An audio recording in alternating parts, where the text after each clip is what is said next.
एक sex scandal ने पूरी सरकार गिरा दी। जी हां, ब्रिटेन में सरकार गिर गई, पीएम ने इस्तीफा दे दिया। दरअसल हुआ ये कि द सन में एक रिपोर्ट छपी जिसमें कहा गया कि सत्ताधारी कंजर्वेटिव पार्टी के एक सांसद क्रिस पिंचर ने लंदन के एक प्राइवेट क्लब में दो मर्दों को आपत्तिजनक तरीके से छुआ। इसके पहले फरवरी में जॉनसन ने विरोध के बावजूद पिंचर को पार्टी का डिप्टी चीफ व्हिप नियुक्त किया था और कई रिपोर्ट्स में यह बात सामने आई थी कि पिंचर पर यौन दुर्व्यवहार के 5-6 मामले सामने आए हैं, जिसकी जानकारी पहले से बोरिस जॉनसन को थी। लेकिन इसके बावजूद उनकी सरकार ने यही कहा कि उन्हें पिंचर के आरोपों की जानकारी नहीं थी।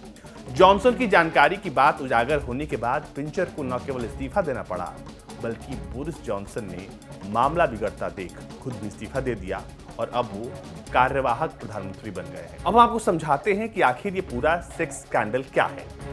दरअसल 30 जून को ब्रिटेन के एक अखबार द सन में एक रिपोर्ट छपी जिसमें कहा गया कि सत्ताधारी कंजर्वेटिव पार्टी के सांसद क्रिस पिंचर ने लंदन के एक प्राइवेट क्लब में दो मर्दों को आपत्तिजनक तरीके से छुआ। यह आरोप दरअसल 2018 में लगा था।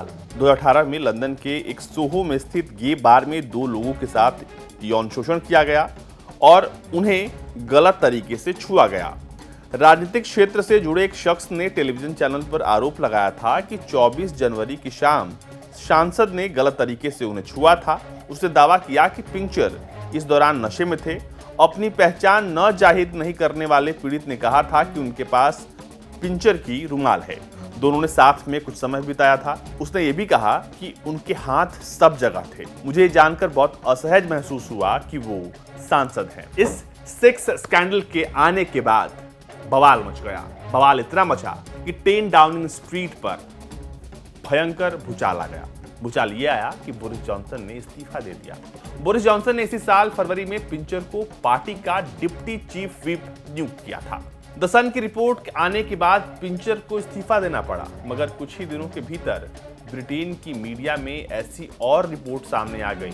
हाल के सालों में पिंचर के कथित यौन दुर्व्यवहार से जुड़े कम से कम 6 और मामले सामने आए। पिंचर को पार्टी से सस्पेंड तो कर ही दिया गया है। उन्होंने माफी भी मांगी और कहा है कि वो जांच में पूरा सहयोग करेंगे। उन्होंने ये भी कहा है कि वो पेशेवर मेडिकल मदद ले रहे हैं। लेकिन अब समझने वाली बात यह है कि आखिर इस पूरे मामले में बोरिस जॉनसन कैसे लिप्त हैं।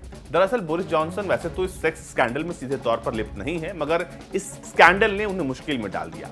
एक और तो उन पर चुनाव पर सवाल उठ रहे थे, वहीं इस मामले पर उनकी सरकार के रुख की भी आलोचना अब लगातार हो रही है। दरअसल 1 जुलाई को ब्रिटेन सरकार ने पत्रकारों से कहा कि प्रधानमंत्री को पिंचर की नियुक्ति से पहले उन पर लगे किसी भी आरोप की कोई जानकारी नहीं थी। सरकार के प्रवक्ता ने कहा कि प्रधानमंत्री को पिंचर पर लगाए गए खास आरोपों की जानकारी नहीं थी। इसके बाद उनके कई मंत्रियों ने भी इसी बात को दोहराया। मगर 4 जुलाई को प्रधानमंत्री के प्रवक्ता ने कहा कि बोरिस जॉनसन को इन आरोपों की जानकारी थी जिनसे निपटा गया या जिन पर औपचारिक शिकायत नहीं हुई। प्रवक्ता ने यह भी कहा कि पिंचर की नियुक्ति को रोकना उचित नहीं समझा गया क्योंकि ये आरोप साबित नहीं हुए थे। इसके बाद इस्तीफों का सिलसिला जो है वो शुरू हो गया। उसी दिन दोपहर में बीबीसी ने एक रिपोर्ट में बताया कि बोरिस जॉनसन को 2019-20 में ही पिंचर के विरुद्ध लाई गई एक औपचारिक शिकायत के बारे में बताया गया था।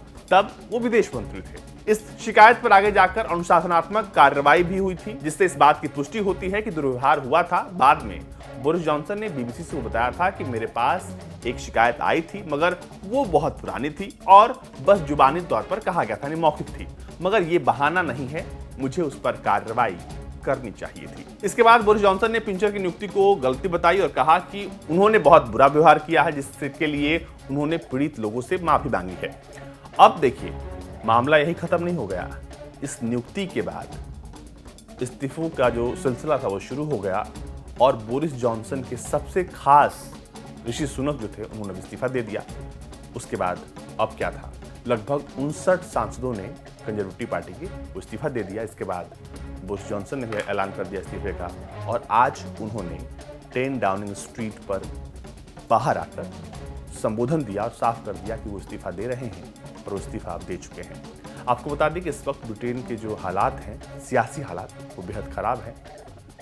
अभी भी ब्रिटेन को अपने नए प्रधानमंत्री की तलाश है, लेकिन जब तक नए प्रधानमंत्री नहीं मिल जाते हैं तब तक बोरिस जॉनसन ही कार्यवाहक प्रधानमंत्री बनकर सरकार चलाएंगे।